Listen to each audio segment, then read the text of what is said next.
Today, I want to introduce you to a pioneering woman who was best known for launching an abolitionist newspaper, the Provincial Freeman, in Windsor, Ontario.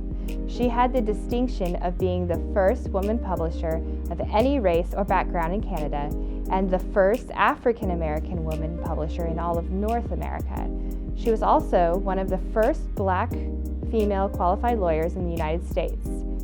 Mary Ann Shadd Cary was born October 9, 1823, to free abolitionist parents in Wilmington, Delaware.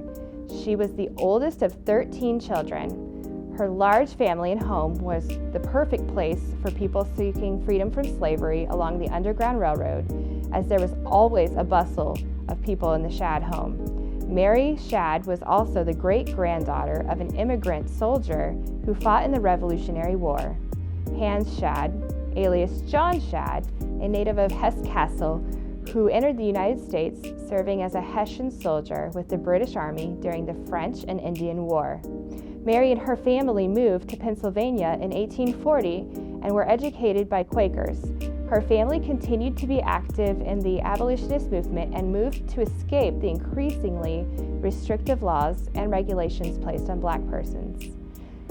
After the passage of the Fugitive Slave Act in 1850, Mary and her family immigrated to Canada, where life was easier for people of color.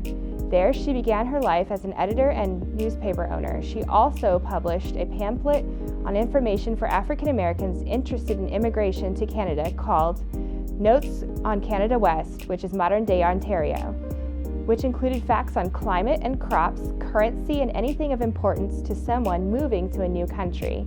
Mary Shadd Cary was a contemporary of the famed abolitionist Frederick Douglass, who had been impressed with her, and later W.E.B. Du Bois said of her that she was well-educated, vivacious, with determination shining from her sharp eyes.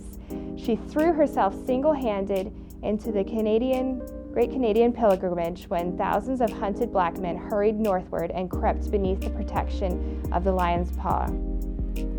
Shadd Cary, 30 years after her death, in an essay titled The Damnation of Women. However, Shadd had grown weary of all the meetings and conventions and had said that we should talk less and do more. In 1870, she graduated from Howard School of Law. Her progressive and outspoken visible activism drew ire and criticism on all sides, and she was also an early advocate for women's rights to vote. In 1874, she addressed the House Judiciary Committee in January 1874 as part of a group of women petitioning for the right to vote. She said, "I am not vain enough to suppose for one moment that words of mine could add one iota of weight to these arguments from these learned and earnest women," she began. But then she detailed how, as a colored woman, and yet as a resident of this district, a taxpayer, she was allotted only a portion of the rights of her male counterparts. Her critics called her things like unladylike.